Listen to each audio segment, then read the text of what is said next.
Hello students, कैसे हैं आप?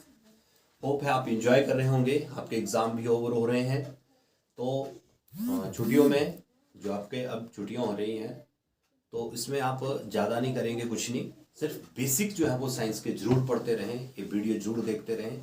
इसमें आपको साइंस के जो कंसेप्ट हैं वो बिल्कुल क्लियर करवाए जाएंगे यहाँ पे। और आपके जो आगे वाले जो हम जैसे 6th में 7th में 8th में 9th में 10th में आप चैप्टर पढ़ेंगे उसमें आपको जो कंसेप्ट होंगे वो बिल्कुल इजी जो है वो समझ आ जाएंगे। तो बेसिक के ऊपर ही हम ये सीरीज जो है वो लेके आए हैं आपके लिए। तो आओ स्टार्ट करते हैं। देखो, सबसे पहले मैंने लिया है बायोटिक एंड अबायोटिक फैक्टर क्या होते हैं किसी इन्वायरमेंट के। जैव और अजैव घटक इनको हम बोलते हैं। ये होते क्या है बेसिकली? देखो, बायोटिक फैक्टर में जो बायोटिक फैक्टर होते हैं बेसिकली वो होते हैं plants and animals. Plant and animals जो होते हैं किसी इन्वायरमेंट के ये जैव घटक में आते हैं, ठीक है। और जो सेकंड है वो है अबायोटिक फैक्टर। अबायोटिक फैक्टर जो है किसी इन्वायरमेंट को कैसे डिसाइड करते हैं ये। अबायोटिक फैक्टर में देखो आपके इसमें आते हैं जैसे किसी इन्वायरमेंट का टेम्परेचर है ना, ह्यूमिडिटी यानी कि नमी, प्रेशर, ये जो है वो अबायोटिक फैक्टर्स जो है वो किसी इन्वायरमेंट के होते हैं। तो ये थोड़ा सा बेसिक डिफरेंस जो है वो बायोटिक और अबायोटिक फैक्टर के बीच में होता है। नेक्स्ट है मेरे पास desert adaptation and mountain adaptation. ये मैंने कल आपको जो लास्ट वीडियो थी मेरी उसमें मैंने आपको अडेप्टेशन के बारे में थोड़ा सा बताया था, तो इसको मैं थोड़ा सा इंक्रीज कर रहा हूँ आज। डिजर्ट अडेप्टेशन और माउंटेन अडेप्टेशन जो वो क्या होती है ना। तो अडेप्टेशन का मतलब क्या होता है? अनुकूलता। किसी इन्वायरमेंट में अपने आप को ढाल लेना जो है वो अडेप्टेशन होती है। और इसके लिए क्या होते हैं? विशेष प्रकार के हमारे पास करेक्टर्स होते हैं, गुण होते हैं, फिजिकल अपीयरेंस होती है, जिसके कारण हम इस अलग अलग इन्वायरमेंट में अपने आप को एडजस्ट जो वो करते हैं। तो उसमें जैसे डिजर्ट का देखो, डिजर्ट अडेप्टेशन में मैंने आपको थोड़ा सा पहले बताया था कि जो डिजर्ट में प्लांट्स होते हैं या एनिमल्स होते हैं। अगर मैं प्लांट्स की बात करूं तो प्लांट्स में जैसे जैसे देखो कैक्टस होता है। कैक्टस में उसकी जो लीव्स होते हैं वो मैंने बताया था आपको, वो कैसे होते हैं? स्पाइन लाइक होते हैं, इस तरह से ना, कांटों की तरह होते हैं। और ये कांटों की तरह इसलिए होते हैं क्योंकि यहाँ से पानी का लॉस ना हो, क्योंकि डिजर्ट में पानी की डेफिशिएंसी हमेशा बनी रहती है। सेकंड है माउंटेन अडेप्टेशन। माउंटेन अडेप्टेशन में भी क्या होता है कि यहाँ पे भी पानी की कमी होती है एज कंपेरिजन टू जो एक्वाटिक हैबिटेट होती है, जो पानी के नज़दीक जो है वो हैबिटेट होती है। तो यहाँ पे माउंटेन के अडेप्टेशन में भी आप जैसे मैं पाइनस का एग्जांपल दिया था आपको, और या फिर देवदार का एग्जांपल भी है यहाँ पे। तो पाइनस की जो लीव्स होती हैं वो भी क्या होती है? निडल की तरह होती हैं। तो उनमें भी क्या होता है कि ट्रांसपिरेशन कम हो, पानी का लॉस कम हो, इसलिए उनका जो सरफेस एरिया होता है, उनका जो साइज होता है वो बिल्कुल पतला जो वो इस तरह से होता है, कांटों की तरह जो ये होता है, ठीक है। तो ये अडेप्टेशन है डिजर्ट और माउंटेन की अडेप्टेशन। उसके बाद जो नेक्स्ट है मेरे पास वो है ब्रीथिंग एंड रेस्पिरेशन। देखो, बच्चे बड़े कंफ्यूज होते हैं, ब्रीथिंग और रेस्पिरेशन क्या होती है, दोनों अलग अलग क्यों है। तो ब्रीथिंग जो होती है वो होती है सांस लेना, और रेस्पिरेशन जो होती है वो एक्सचेंज ऑफ गैसेस जो वो होती है।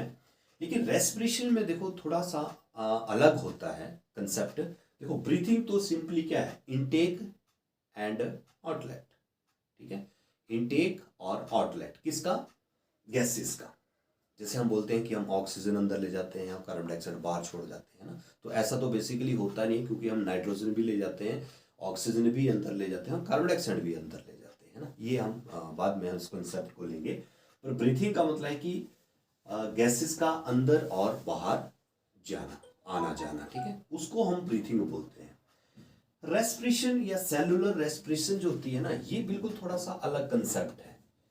इसमें बेसिकली होता क्या है?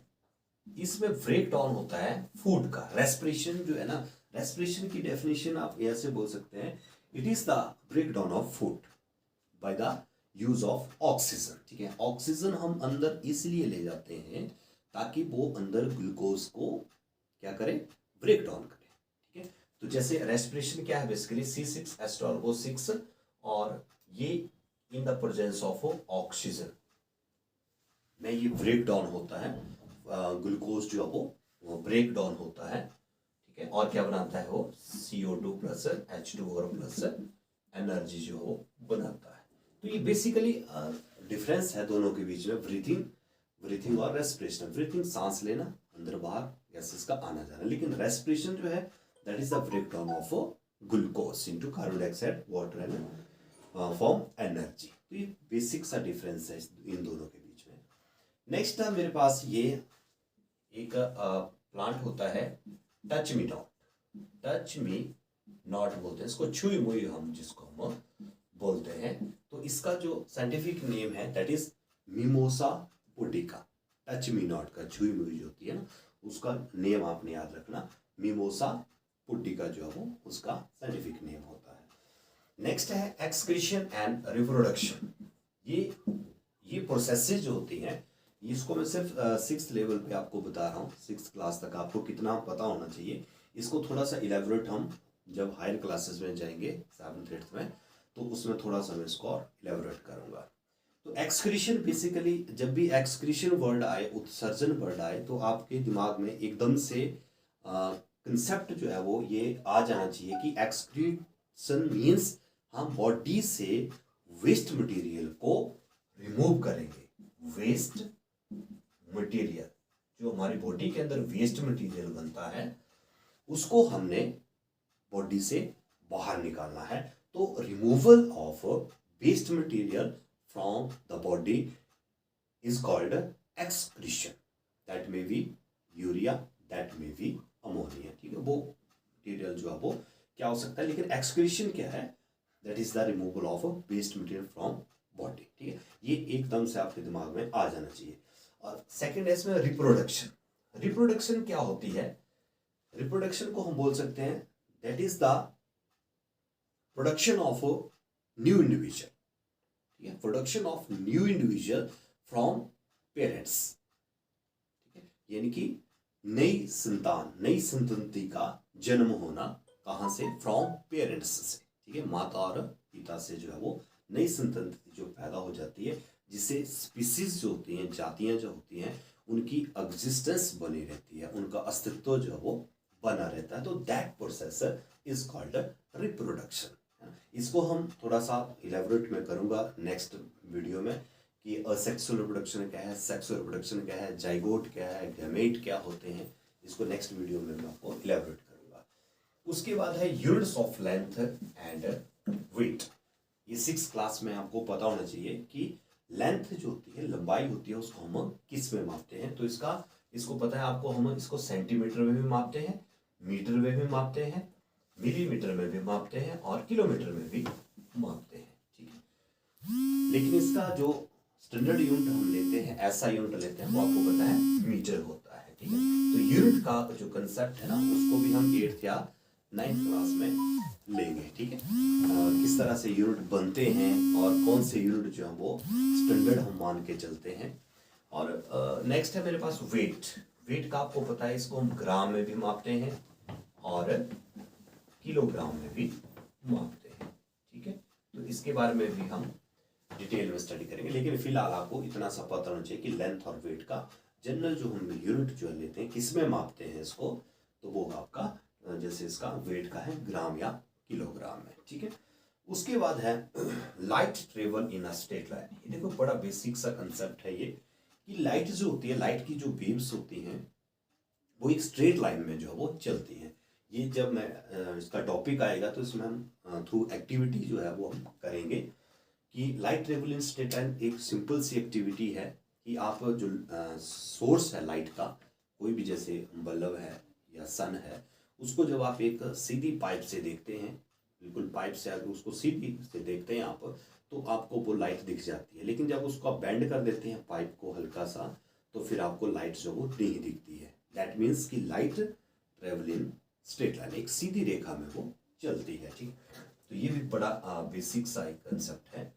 उसके बाद यहाँ पे रिफ्लेक्शन है और रिफ्रैक्शन है, इसका ज़्यादा डिटेल तो आपको 10th क्लास तक मिलेगा, लेकिन सिंपल सा कंसेप्ट आपको 6th 7th क्लास में भी है।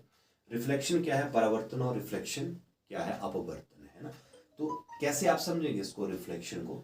रिफ्लेक्शन ऐसे समझो कि जो रे ऑफ लाइट है, यानी कि आप सिंपल सा समझो, जब लाइट जो है किसी चीज़ के ऊपर पड़ती है, जैसे दीवार के ऊपर पड़ती है, और वो वहाँ से वापस मुड़ जाती है, इसको हम सिर्फ रिफ्लेक्शन बोलते हैं। इतना सा आपने समझना है, लाइट बढ़ी और वापस आ गई, दैट इज कॉल्ड रिफ्लेक्शन।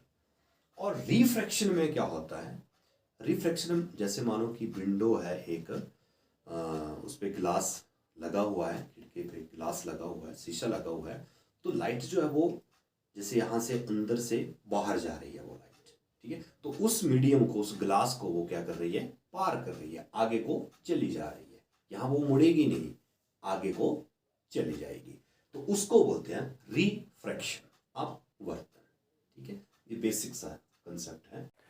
हाँ स्टूडेंट, तो मैं थोड़ा सा यहाँ बता रहा था आपको, थोड़ा सा इंटरप्शन हो गई थी बीच में वीडियो की, तो मैं आपको ये बता रहा था रिफ्लेक्शन और रिफ्रैक्शन। उसके बाद जो लास्ट में था मेरे पास वो था इलेक्ट्रिक सेल एंड बल्ब, है ना। इलेक्ट्रिक सेल जो होता है बेसिकली, इसमें आपको मेन बात क्या होती है समझने की, कि इसमें 2 टर्मिनल होते हैं, है ना। और ये जो टर्मिनल होते हैं, यहाँ पे आप देखेंगे, ये आपको दिख रहा होगा अगर ये सेल, तो इसमें एक टर्मिनल होता है पॉजिटिव, है ना, जो ऊपर का जो टर्मिनल होता है उसको हम पॉजिटिव बोलते हैं, जो इसकी बैक साइड होती है वो होता है नेगेटिव टर्मिनल, है ना। तो जब हम दूसरे सेल को जोड़ते हैं तो एक का पॉजिटिव और दूसरे का नेगेटिव जो है वो जोड़ते हैं, ठीक है।